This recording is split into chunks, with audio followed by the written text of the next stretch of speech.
Good afternoon. Today, as always, we start reviewing the events that took place on January 7th.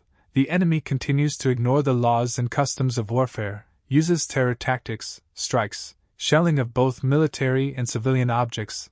Last night, Ukraine was attacked by 28 Shahed 136/131 strike UAVs and 3 S-300 anti-aircraft guided missiles. The main directions of the strike were south and east. Air defenses worked within most areas. During the day, 29 combat clashes took place. In total, the enemy launched 6 missile and 40 air strikes and 21 multiple rocket launchers fired at the positions of our troops and populated areas. As a result of Russian terrorist attacks, unfortunately, there are dead and wounded among the civilian population.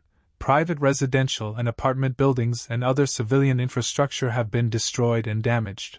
In the Volyn and Polzy areas, the situation remains stable without significant changes. There are no signs of the formation of offensive groups. Some units of the Belarusian armed forces are carrying out tasks in the areas of the borderline with Ukraine. In the Seversk and Slobozansky directions, the enemy maintains its military presence in the vicinity of the border, carries out sabotage and reconnaissance activities, as well as shells populated areas from the territory of the Russian Federation. The number of mine and explosive barriers along the Ukrainian border is also increasing. Under the shelling of artillery and mortars hit about 60 settlements. In the direction of Kupiansk, the defense forces repelled 2 attacks near Sinkovka and Ivanovka in Kharkiv region, where the enemy unsuccessfully tried to improve its tactical position. In the same region, the enemy launched an air strike near Berestov. In the Limansk direction, our defenders repelled 3 enemy attacks east of Terny in Donetsk region. In the Bakhmut direction, the defense forces repulsed an enemy attack near Andriivka in Donetsk region. The enemy carried out an air strike near Druzhba in Donetsk region.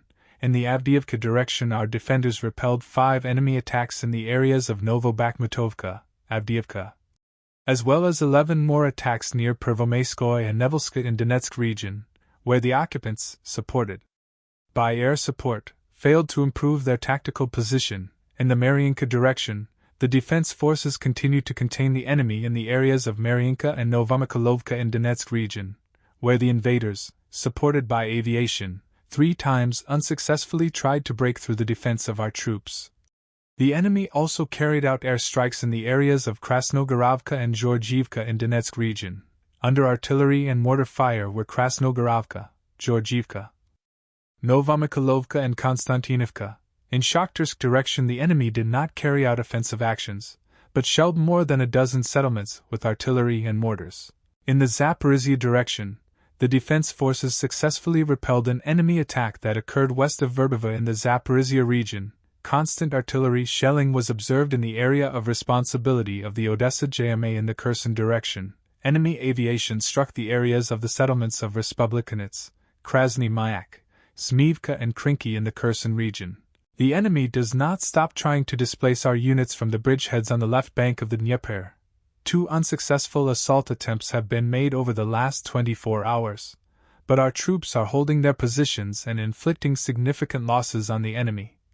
The air defense forces struck 4 areas of enemy concentration and destroyed the guided aircraft missile X-59 by the Ukrainian Air Defense Forces.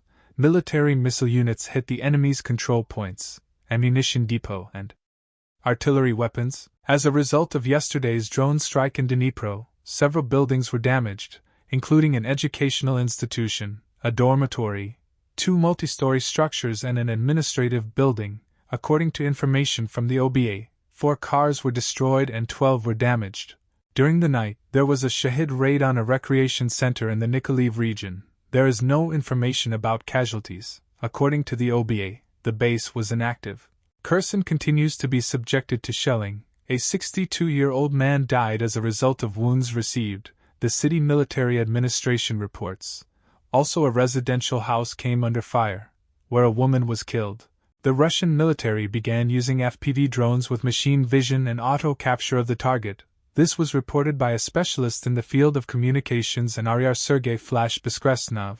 The first time I saw intercepted video from Russian FPV with machine vision and auto target acquisition. Moreover, in thermal imaging mode, Beskresnov wrote, according to him, Although the technology is still raw, but it is already being used on the battlefield, the specialist notes that with such upgrades FPV pilot only needs to fly to the target at a relatively high altitude and designate it, and then the drone can hit the target independently without operator intervention. First of all, the use of such modernized drones nullifies the effectiveness of RB systems, because FPV goes to the target autonomously.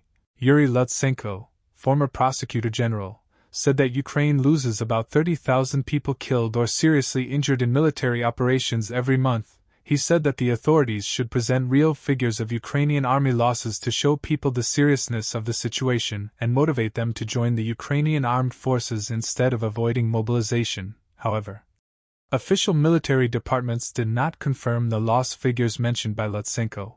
Yuri Ignat, the Speaker of the Ukrainian Air Force, said that Ukraine had shot down 25 out of 63 Kinzhal hypersonic missiles during the war. According to him, the first time such a missile was destroyed was on May 4, when a Patriot SAM was used after it was used in Kiev.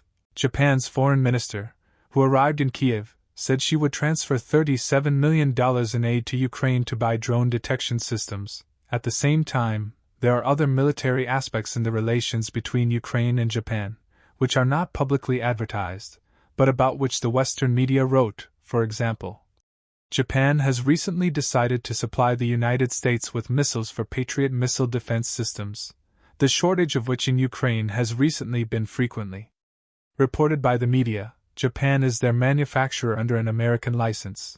Deliveries from Japan will supplement the stock of missiles in the U.S. warehouses, which will strengthen Washington's ability to transfer such systems to Ukraine. These deliveries can be carried out directly or through the intermediation of third countries. Japan is also a major producer of 155mm shells, the supply of which has already been agreed between Tokyo and London, possibly allowing their transfer to the Ukrainian armed forces, despite the lack of direct allegations of talks of supplying Patriot missiles and shells during the Japanese minister's current visit to Kiev. It is known that Russia has now stepped up missile attacks on Ukraine. Western media have begun discussing the shortage of missiles for Patriot air defense systems, which has raised a wave of questions about what targets Ukraine will be able to defend in the event of an ammunition shortage. The White House emphasized that supplies of air defense systems had become a priority in military aid to Kiev. The U.S. in turn emphasized its limited ability to provide air defense missiles. The discussion of this issue may have taken place at a meeting between Zelensky and Yoko Kamikawa. The importance of this topic cannot be overemphasized, given Russia's desire to completely destroy the air defense system in Ukraine and conduct massive strikes on military enterprises in the rear. Thanks to everyone who watched this video. If you want to stay up to date and get the latest news, then subscribe to our channel and click on the bell not to miss new releases.